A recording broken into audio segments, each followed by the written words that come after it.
हरियाणा के सीएम मनोहर लाल कुछ ही पलों में खबरें उठक पर लाइव होंगे। आपको दिखाएंगे कि बजट को लेकर सीएम का क्या कुछ कहना है। तो खबरें उठक पर हरियाणा के सीएम मनोहर लाल एक्सक्लूसिव रहेंगे। हमारे संवाददाता अनिल मोर उनसे बात करेंगे। बजट के बाद विपक्ष की ओर से जो आरोप लगाए गए हैं, जो सवाल उठाए जा रहे हैं, उनका जवाब विस्तार से सीएम की ओर से दिया जाएगा। तो बजट को लेकर विपक्ष लगातार सरकार को घेर रहा है, सीएम को घेर रहा है। हमारे संवाददाता अनिल मोर हमारे साथ लाइव जुड़ गए हैं। अनिल, सीएम से आप बात करेंगे और बजट को लेकर ये बातचीत रहेगी। Over to you Anil.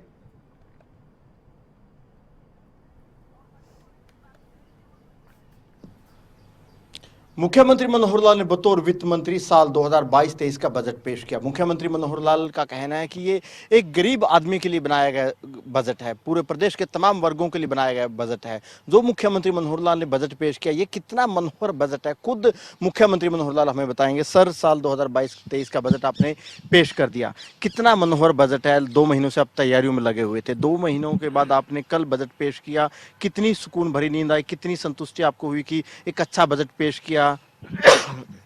देखिए, मेरी संतुष्टि तो उसी समय हुई थी जब मैंने लगभग 550 लोगों से और विचार विमर्श किया, अच्छे सुझाव आए और हमने मन बना लिया कि इन सुझावों में से ये सुझाव हम बजट के अंदर सम्मिलित करेंगे।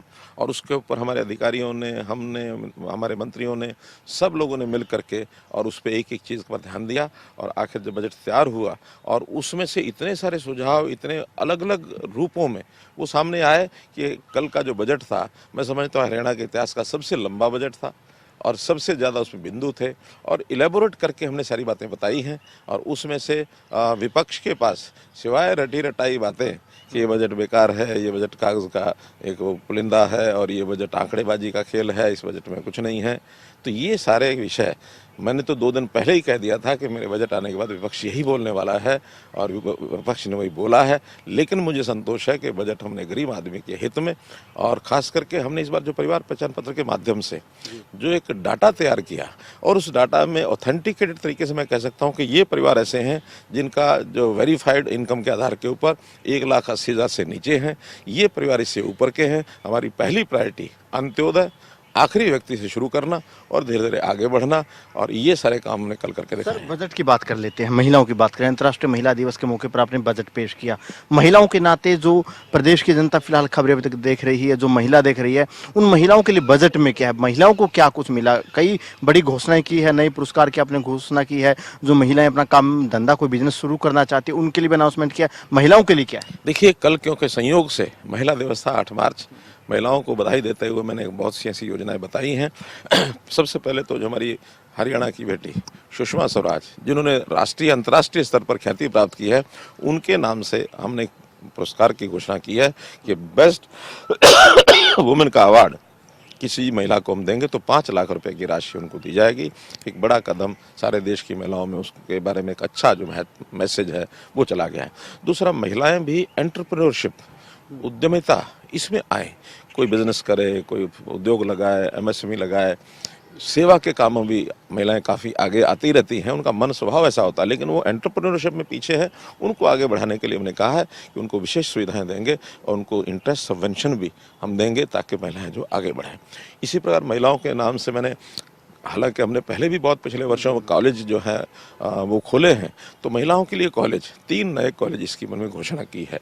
महिलाएं जो खास करके जो सेल्फ हेल्प ग्रुप्स हैं, इसमें जिन ग्रुप्स में गरीब महिलाएं 1,80,000 से नीचे उनकी मेजोरिटी होगी, उनका इंटरेस्ट सबवेंशन ये पूरा कर दिया जाएगा। तो ऐसी बहुत सी महिलाओं की योजना बनाई है। कल महिला दिवस के नाते से मुझे लगता है कि महिलाओं के नाते हमने एक बड़े महिलाओं को बड़े सौगात देने का काम आपने किया। गाँवों की बात कर लेते, इस बार जो गाँवों का बजट है, पंचायतों का बजट है, वो डबल से भी ऊपर कर दिया। इतना डबल करने की क्या जरूरत आन पड़ी, या इस पॉलिटिकल देखें क्योंकि आने वाले दिनों में पंचायत चुनाव होने, उस नाते तो नहीं किया कि वोट भी लेने हैं आखिर में? ऐसा कभी नहीं किया हमने। 3 वर्ष पहले जैसे इंटर डिस्ट्रिक्ट काउंसिल, इसका गठन किया, कभी इस बारे में सोचा कि नहीं था। अब स्थानीय स्वशासन और प्रदेश की सरकार ये मिलके काम करते हैं। हम धीरे धीरे जो अपनी शक्तियां, पावर्स और डेलीगेशन ऑफ वर्क, ये स्थानीय स्वशासन को ये ट्रांसफ़र कर रहे हैं। हमने जिला परिषद को भी मजबूत करने का काम किया है। पहले उनको 10% का शेयर मिलता था टोटल ग्रामीण बजट का, अब उनको 15% मिलेगा। और बहुत सी ऐसी चीज़ें जो रूट लेवल पर जिनकी ठीक से मॉनिटरिंग करनी है, जिनको रिव्यू करना है, जिनको ऑडिट करना है, वो हम जिला परिषदों को दे रहे हैं। कई तरह के मुरम्मत के काम, मेंटेनेंस के काम हम जिला परिषदों को दे रहे हैं। गाँव के अंदर विकास की बहुत बड़ी आवश्यकता है और एक अच्छे गाँव, सुंदर गाँव, 7 स्टार विलेजेस, ये हमने जो योजना बनाई है उसमें हर गाँव का एक प्रतिस्पर्धा में ला करके, ताकि गाँव से जो पलायन होता है शहरों की तरफ वो न हो। गाँव में यदि विकास होगा तो लोग गाँव में रहना पसंद करेंगे। किसानों की बात कर लेते हैं। किसानों का भी कहीं ना कहीं जो बजट है कृषि विभाग का वो भी आपने काफी बढ़ाया है। किसानों को इस बजट में क्या कुछ मिला? जो किसान फिलहाल आपका इंटरव्यू देख रहे हैं, किसानों की आमदनी कैसे बढ़ेगी, उनके लिए क्या कहेंगे आप? किसानों को कृषिएतर और बहुत सी जो योजनाएं हैं उस पर हम सब पर ध्यान दे रहे हैं। जैसे पशुपालन है, जैसे मछली पालन है, जैसे मशरूम फार्मिंग है, जैसे फिशरीज है। इस प्रकार से जितने भी ऐसे काम और अन्य कर सकते हैं किसान और उनके परिवार के लोग, क्योंकि जोत छोटी हो गई है। छोटी जोत में एक सीमा है उसकी इनकम बढ़ाने की, इसलिए वो सब हम कर रहे हैं। दूसरा, उसका खर्च कम हो, हम प्राकृतिक खेती पर आ रहे हैं और प्राकृतिक खेती में कम से कम उसका जो केमिकल्स का खर्च है, उसका दवाइयों का खर्च है, वो कम होगा और फिर उसका जो प्रोडक्ट है उसका भाव ज़्यादा मिलेगा। 3 वर्ष तक अगर कहीं नुकसान होता है, उसकी उपज का क्वांटिटी कम होती है, उस पैसा कम मिलता है, उसको कंपनसेट करेंगे। और अगर प्रोडक्ट यानी प्राकृतिक इस नाते से आता है तो वो केमिकल रहित होगा, खाने से उसके शरीर पर जो प्रभाव हो रहे हैं वो भी नहीं होंगे, हमारा स्वास्थ्य भी ठीक होगा। तो एक तरफ स्वास्थ्य ठीक होगा, दूसरा किसान की आय बढ़ेगी, मेडिकल खर्च हमारा कम होगा।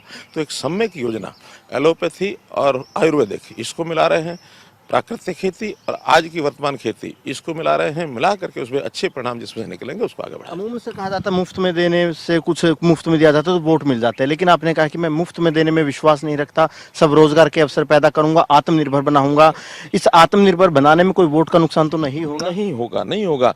लोग स्वाभिमान चाहते हैं, जिसको मुफ्त दिया जाता है उसका स्वाभिमान खत्म हो जाता है, उसका अभिमान चूर चूर हो जाता है, उसका हाथ हमेशा मांगने में रहता है। लेकिन अगर हम उसको पैरों पर खड़ा करते हैं, वही अगर उसकी आमदन बढ़ती है, आज हमने तय किया कि जिसकी 1 लाख रुपए से कम आमदन है उसको 180 से पार करेंगे। इसके लिए मेले लगा रहे हैं, इसके लिए नई योजनाएं दे रहे हैं, बैंक से लोन लेके दे रहे हैं। इसलिए लोगों को रोजगार बढ़ा करके उनको अपने पैरों पर खड़ा करना, यही हमारा टारगेट है। एक आखिरी सवाल है मेरा आपसे। विपक्ष कह रहा है कि आप लोग कर्ज ले रहे हैं, घी पी रहे हैं, लगातार कर्ज प्रदेश पर बढ़ता जा रहा है।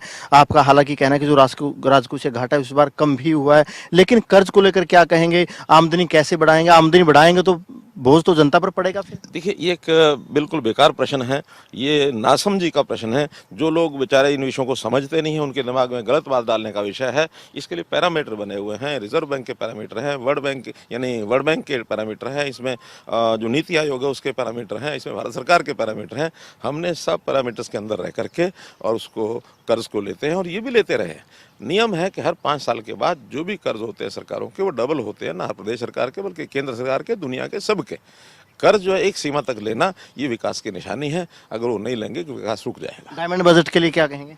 डायमंड बजट में हमने कुल मिलाकर के एक प्रायोरिटीज तय की हैं अपनी, कि हम अंत्योदय का बजट वो लेकर के आएंगे, हरियाणा को समर्थ बनाएंगे, पर्यावरण के नाते से उस पर काम करेंगे। तो ये बहुत सी चीज़ें ऐसी हमने प्राथमिकता के आधार पर की हैं। इसी के लिए हम कह रहे हैं कि हमारा डायमंड बजट है और आने वाले 25 साल तक इसका प्रभाव देखने को मिलेगा। धन्यवाद। सीएम साहब थे। सीएम साहब का कहना है कि एक डायमंड बजट प्रदेश के लिए बनाया है और जो डायमंड बजट है, इस बजट का प्रदेश के हर वर्ग को फायदा होगा। अंत्योदय के तहत एक गरीब आदमी तक, अंतिम पंक्ति के व्यक्ति तक जो योजनाएं हैं, योजनाओं का फायदा पहुंचेगा। कैमरामैन जतिन के साथ अनिल मोर, खबरें अभी तक, चंडीगढ़। जी अनिल, बहुत शुक्रिया। ये बातचीत आपने की है सीएम से।